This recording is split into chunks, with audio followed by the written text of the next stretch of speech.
Hello दोस्तों, welcome back to my channel. तो कैसे हैं आप सभी लोग। आई होप कि आप सभी लोग अच्छे होंगे।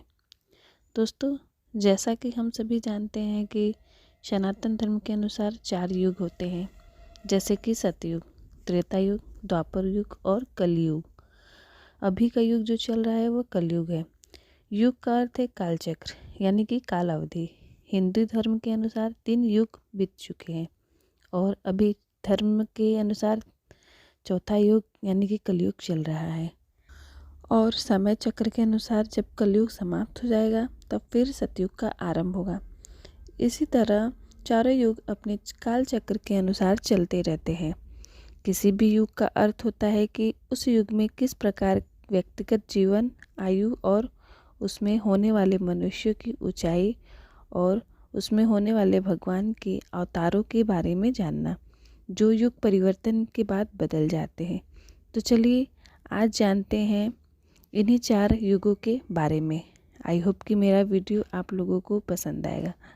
तो आइए जानते हैं। प्रथम युग सनातन धर्म के अनुसार सबसे प्रथम युग सतयुग है। इस युग की बहुत सी विशेषताएं हैं। इस युग में पाप की मात्रा 0% होती है, यानी कि सीधे शब्दों में कहे तो इस युग में पाप की मात्रा ना के बराबर होता है। इस युग यानी कि सतयुग में पुण्य की मात्रा धर्म का 4 भाग यानी कि 100% होती है। मतलब कि इस युग में पुण्य को अधिक महत्व दिया गया है। इस युग में भगवान विष्णु ने मत्स्य, वराह, नरसिंह, कूर्म जैसे अवतार लिए हैं। यह सभी अवतारों अमानवीय अवतार है। यह सभी अवतार धर्म की रक्षा के लिए, राक्षसों का वध करने, वेदों का उद्धार करने और पृथ्वी की रक्षा करने के लिए किया गया है। इस युग की मुद्रा रत्न की होती थी, जैसे हीरे, मोती, पन्ना, नीलम, पुखराज। इस युग यानी कि सतयुग के बर्तन स्वर्ण धातु के बने होते थे और यह भी माना जाता है कि इस युग में मनुष्य की आयु 1 लाख वर्ष होती थी और उसकी लंबाई 40 से 45 फीट होते थे। इस युग की आयु 17,28,000 साल होती है।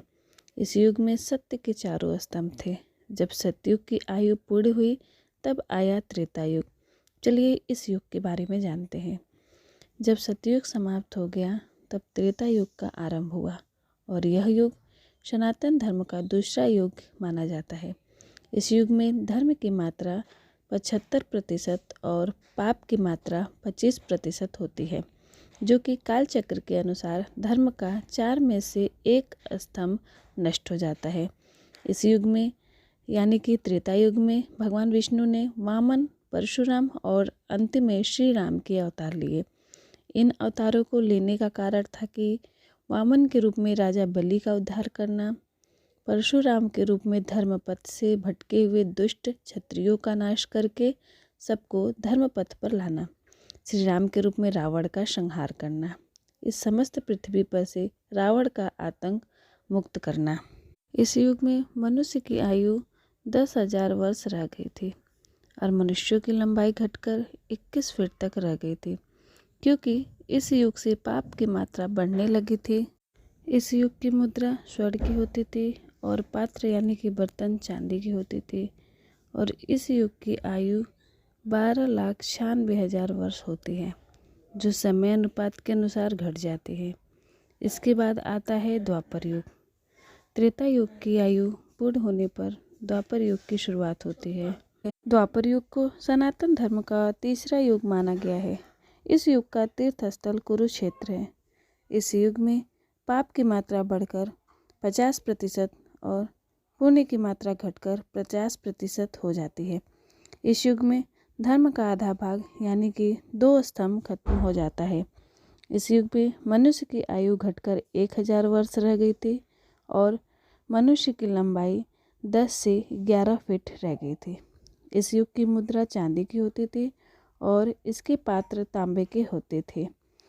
इस युग की आयु 8,64,000 वर्ष होती है। इस युग के अंत में भगवान विष्णु ने श्री कृष्ण के रूप में अवतार लिया था और इस पृथ्वी पर से अधर्म का साम्राज्य मिटाया था और फिर पुनः धर्म का साम्राज्य स्थापित किया। उसके कुछ वर्षों बाद कलयुग की शुरुआत हुई। द्वापर युग के समाप्त होने के बाद अर्जुन के पौत्र राजा परीक्षित के शासनकाल में ही कलयुग की शुरुआत हुई। कलयुग सनातन धर्म का चौथा और अंतिम युग कहा गया है। कलयुग को मानव जाति के लिए सबसे श्रापित युग भी कहा गया है। इस युग में पाप की मात्रा 75% और पुण्य की मात्रा 25% ही रह जाएगा। इस युग में धर्म का 4 स्तंभ में से 3 स्तंभ खत्म हो जाएगा और धर्म का एक भाग ही रह जाएगा। इस युग यानी कि कलयुग की आयु 4,32,000 साल है। इस युग में मनुष्य की आयु 100 वर्ष और उसकी लंबाई 5 से 6 फीट तक बताई गई है, जो कि कलयुग के अंत आते आते मनुष्य की आयु 10 से 12 वर्ष और इसकी लंबाई 5 से 7 इंच तक ही रह जाएगी, जो कि अभी कलयुग का प्रथम चरण ही चल रहा है। इस युग के तीर्थ स्थल गंगा नदी है और इस युग की मुद्रा लोहे और कागज की बनी होंगी। इस युग के पात्र मिट्टी का होगा। इस युग अंत में भगवान विष्णु के कल्कि अवतार का जन्म होगा, जो कि इस संसार का अधर्म का विनाश करके पुनः सत्युग की स्थापना करेंगे।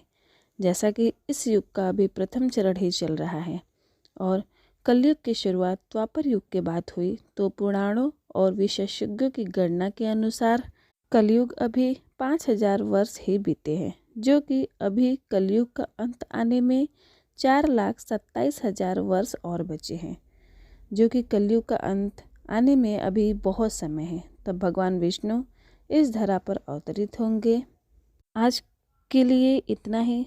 अगर मेरा वीडियो आप लोगों को अच्छा लगा तो प्लीज़ मेरे चैनल को सब्सक्राइब कीजिए, वीडियो को लाइक कीजिए, शेयर कीजिए और कमेंट बॉक्स में कमेंट ज़रूर कीजिए। Thank you.